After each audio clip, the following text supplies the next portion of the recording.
আপনারা জানেন এই রংপুর ডিভিশনের এই এলাকার জনগণ কিন্তু অন্যান্য এলাকার জনগণের তুলনায় একটু বেশি শান্তিপ্রিয়।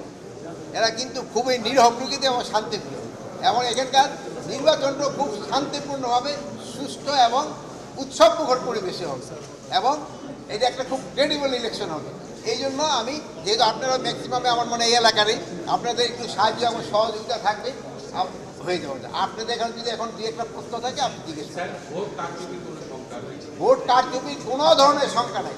আপনারা হেল্প করবেন, কোথাও যদি কোনো রকম কারচুপি হয় সাথে সাথে জানাবেন, আমরা সাথে সাথে এই জায়গায় এইরকম ব্যবস্থা নেওয়ার ওই ধরনের প্রস্তুতি আমাদের নেওয়া হয়েছে, এবং এখানে আলোচনা সবাই আলোচনা হয়েছে, এবং নির্বাচন খুব শান্তিপূর্ণভাবে সুষ্ঠু পরিবেশে এবং একটা উৎসবমুখর পরিবেশে নির্বাচন হবে, এবং একটা ফ্রি, ফেয়ার অ্যান্ড ক্রেডিবল নির্বাচন হবে।